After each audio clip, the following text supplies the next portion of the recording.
દીવાની વાત સંપૂર્ણપણે બળી જવી કે બચી જવી કુળદેવી આપે છે આ શુભ સંકેતો।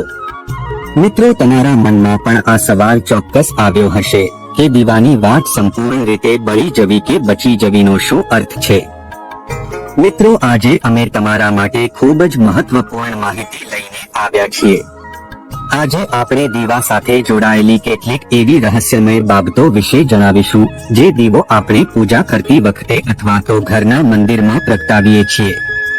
મિત્રો, તમે તમારા ઘરમાં મંદિર અથવા બહારના મંદિરમાં પૂજા ચોક્કસથી કરતા હશો। તમે પૂજા કરતી વખતે દીવો પ્રગટાવવાના નિયમોને પણ જાણતા જ હશો। તમને ખબર હોવી જોઈએ કે જે દીવો તમે ભગવાનના કે માતાજીના નામે પ્રગટાવો છો તે દીવો કોઈ એવો સંકેત તો નથી આપી રહ્યો કે જેમ કે તમે જે દીવો પ્રગટાવ્યો છે અને તે દીવાની વાટ સાફ બળી જાય છે કે નહીં, અથવા તમે કરેલ ઘીના કે તેલના દીવાની વાટ અડધી બળેલી રહી જાય છે, અથવા મિત્રો તમારા દ્વારા પ્રગટાવેલા દીવાની વાટ પર કોઈ ફૂલ તો નથી બની રહ્યું ને। તે દીવાની વાટ પર ફૂલ બનવાનો અર્થ શું છે, તેનો શું સંકેત છે?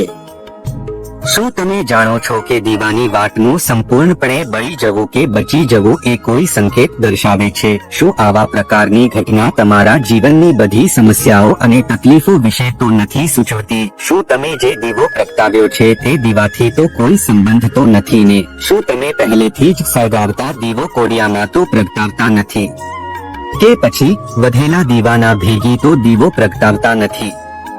મિત્રો, તમારા પૂજાનો દીવો જૂનો છે કે નવો છે? તમે કેટલા વર્ષોથી એક દીવા કોડિયું વાપરો છો? શું તમારી પણ એવી આદત છે કે થોડા દિવસ પછી તમે દીવા કોડિયું બદલી દેતા હોય? મિત્રો, આજે તમને નવીન કંઈક જણાવીશું। જો તમે તમારા પૂજાના મંદિરમાં દીવો પ્રગટાવતી વખતે આ બધી ભૂલો કરશો તો તેનું પરિણામ તમારે ભોગવવું પડશે। દીવાની વાત સંપૂર્ણપણે સળગી જવું કે પછી બચી જવું તે બંને અલગ અલગ સંકેત આપે છે। આને જાણવું આપણા માટે ખૂબ જ જરૂરી છે। તો મિત્રો, આ બધા લક્ષણો કે સંકેતોને જાણવા માટે આજના વિડીયોમાં અંત સુધી અમારી સાથે જોડાયેલા રહો। જો વિડીયો પસંદ આવે તો કમેન્ટ બોક્સમાં જય લક્ષ્મી માતા ચોક્કસ લખજો।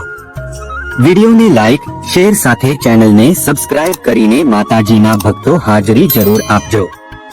જ્યારે આપણે પૂજા કરીએ છીએ ત્યારે ક્યારેક આપણો દીવો અચાનક ઓલવાઈ જાય છે, તો ક્યારેક એવું બને છે કે પૂજા કર્યા પછી આપણે તે દીવો માતાજીના કે ભગવાનની સામે સળગતો છોડી દઈએ છીએ, પણ થોડા સમય પછી દીવો પોતે જ ઓલવાઈ જાય છે અથવા તો તે દીવો પોતે જ બુઝાઈ જાય છે અને તેમાં બળેલી રૂની વાટ અને ઘી રહી જાય છે। તો ક્યારેક આપણા દીવાની વાટ સંપૂર્ણપણે બળી જાય છે અને તેમાં એક ફૂલ પણ બની જાય છે। તો મિત્રો, આ બધા સંકેતોના અલગ અલગ નકારાત્મક અને સકારાત્મક પરિણામો જોવા મળે છે।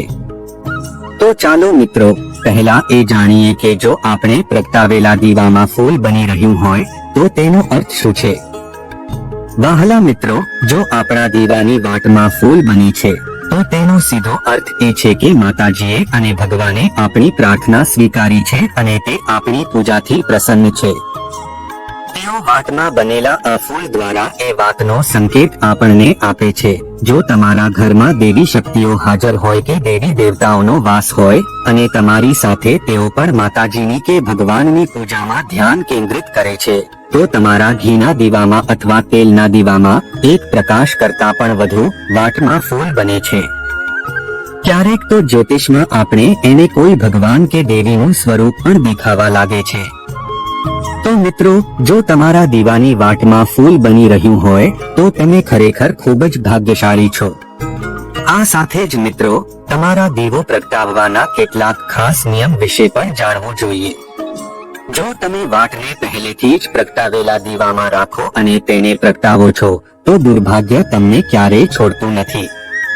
જો તમે પહેલેથી જ પ્રગટાવેલી વાટ કે કાળાશની રાહ જોઈ હોય અને તે દીવો અન્ય કોઈ વસ્તુમાં પડેલો હોય અને તમે તે વાટમાં નાખીને સળગાવો છો તો દેવી દેવતાઓ અને ભગવાન તમારા પર પ્રસન્ન થવાને બદલે તમારા પર નારાજ થઈ શકે છે।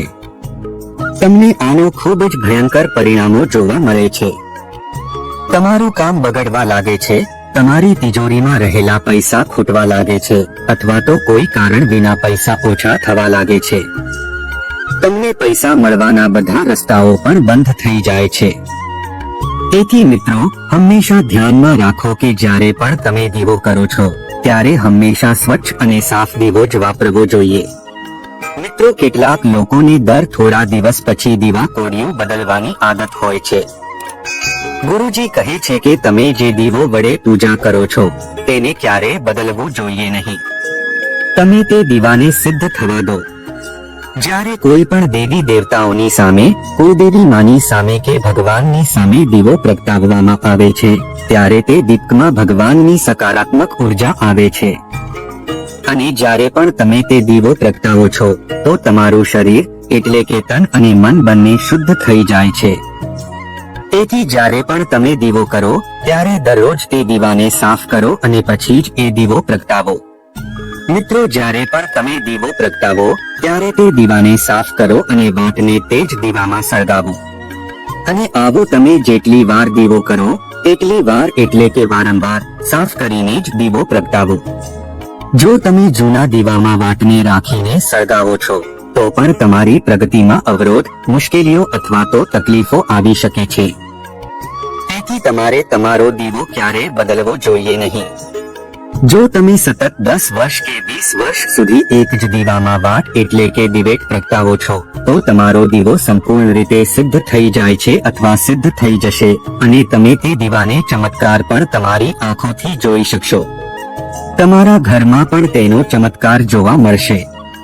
જો તમારા ઘરમાં કોઈ દર્દી છે જે બીમાર છે અથવા તો જેને તાવ ઉતરી રહ્યો નથી તો તે દીવો થોડાક સમય માટે એક વાસણમાં પાણી ભરીને રાખો. આ પાણીને બીમાર વ્યક્તિ કે દર્દીને આપો તો તમે જોશો કે તેના તાવ 10 થી 15 મિનિટમાં ઉતરી જશે.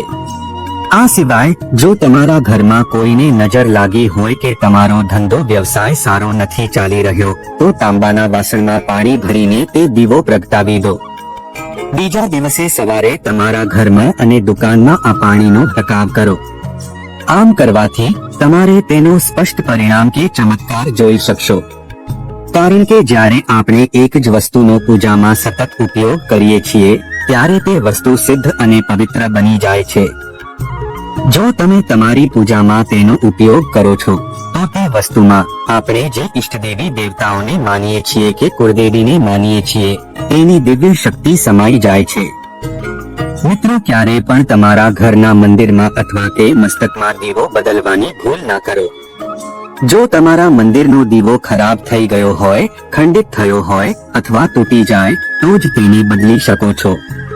તેમ છતાં તમે તે દીવો ફેંકશો નહીં. તેને સુરક્ષિત રીતે તમારા ઘરમાં રાખો કારણ કે તે દેવી દેવતાઓ અને ભગવાનની દિવ્ય શક્તિનો સકારાત્મક ઉર્જાનો સ્ત્રોત રહેલો હોય છે જે અમૂલ્ય ભંડાર છે. હવે મિત્રો, આપણે તે પણ જાણી લઈએ કે જો તમારા દીવાની વાટ પૂરી રીતે બળી નથી અને તે વાટ અડધી દીવામાં પડી રહે છે તો તેનો શું અર્થ છે? મિત્રો, જો તમે કોઈ વૃક્ષ કે છોડની પૂજા કરો છો અને તે પૂજામાં પ્રગટાવેલો દીવો પૂરેપૂરો બળતો નથી અથવા તે દીવાની વાટ અડધી રહી જાય છે તો તે કારણે તમારા ઘરમાં ભયંકર બીમારીઓ અને રોગો ઘર કરી શકે છે. આ રોગ ક્યારે તમને છોડશે નહીં. તેથી જ્યારે પણ કોઈ ઝાડ નીચે કે મંદિરમાં દીપક પ્રગટાવો છો અથવા જો તમે કોઈ ઝાડ અથવા મંદિરની બહાર કોઈ જગ્યાએ પૂજા કરો છો તો ધ્યાન રાખો કે તે દીવાની વાટ સંપૂર્ણપણે બળી જવી જોઈએ. તે દીવાના વાસણમાં કોઈ પણ વસ્તુ બાકી ના રહેવી જોઈએ. જો ત્યાં દીવો અને તેની વાટ સંપૂર્ણપણે સળગી ગઈ હોય તો તેનો સીધો અસર તમારા સ્વાસ્થ્ય ઉપર પડશે. તેમજ તમારા ઘરમાં અને મંદિરમાં જો વાટ સંપૂર્ણપણે સળગતી નથી, જો પૂજા દરમિયાન દીવો વારંવાર ઓલવાઈ જાય છે તો તમારા ઘરમાં ચોક્કસપણે નકારાત્મક ઉર્જાનો વાસ છે. આ નકારાત્મક ઉર્જા તમારા ઘરની પૂજામાં સંકટ અને વિઘ્ન ઉત્પન્ન કરે છે. મિત્રો, જો ઘરમાં કોઈ દુષ્ટ શક્તિ હોય, મેલી વિદ્યા કરવામાં આવી હોય અથવા એવી કોઈ શક્તિ હોય જે ઈચ્છતી ન હોય કે તમારા ઘરમાં તમારા કુળદેવી કે ભગવાનના આશીર્વાદો રહે તો નકારાત્મક ઉર્જા તમારી પૂજા સફળ થવા દેતી નથી. એક જ વાતાવરણમાં સમાન પ્રકારની ઉર્જા રહે છે. તે તે સકારાત્મક હોઈ શકે છે અથવા નકારાત્મક. દુષ્ટ શક્તિઓ ક્યારે ઈચ્છતી નથી કે દેવી શક્તિઓ અથવા કુળદેવીનો વાસ તમારા ઘરમાં રહે. જો માતાજી કે ભગવાન તમારા ઘરમાં વાસ કરશે તો નકારાત્મક અને ખરાબ શક્તિઓ તે ઘર છોડી દેવી પડશે. આ શુભ અને અશુભ નકારાત્મક શક્તિઓ આપની પૂજામાં અવરોધો અને સંકટો ઊભા કરે છે. તેથી જો તમારો દીવો વારંવાર ઓલવાઈ જાય છે અથવા સંપૂર્ણપણે બળતો નથી તો તમારે શું કરવું જોઈએ? મિત્રો, તમારે તમારી સાચી હૃદયથી જે કોઈ ઈષ્ટદેવી અથવા દેવતાઓને માનતા હો તે વિશે પ્રાર્થના કરવી પડશે. જ્યારે તમે દીવો કરો છો ત્યારે સૌપ્રથમ કુળદેવી માને પ્રાર્થના કરો કે તમારી આસપાસની નકારાત્મક ઉર્જા દૂર રહે. એવી શક્તિઓથી બચવા માટે જ્યારે પણ તમે દીવો પ્રગટાવો ત્યારે ગંગાજળથી ગોળ વર્તુળથી કાર બનાવો. ગંગાજળને ખૂબ પવિત્ર માનવામાં આવે છે અને તેને મહાદેવનું વરદાન પણ મળ્યું છે. ગંગાજળમાં કોઈ પણ દુષ્ટ શક્તિઓ પ્રવેશ કરી શકતી નથી. ગંગાજળ ક્યારેય બગડતું નથી અને દરેક પ્રકારની ઉર્જાને સકારાત્મક ઉર્જામાં પરિવર્તિત કરે છે. જો તમે ગંગાજળથી બનેલા ગોળ વર્તુળના દીવો રાખશો તો તે તમારી પૂજામાં કોઈ પણ મેલી વિદ્યા કે ખરાબ શક્તિને અડચણ નહીં રહેવા દે અને કોઈ નકારાત્મક શક્તિ તમારા દીવોને ઓલવી નહીં શકે. તમે નિસંકોચ તમારી પૂજા કરી શકો છો અને દેવી શક્તિઓ કે કુળદેવી માતા પર તમારા જીવનમાં તેમની હાજરીનો અહેસાસ તમને કરાવશે.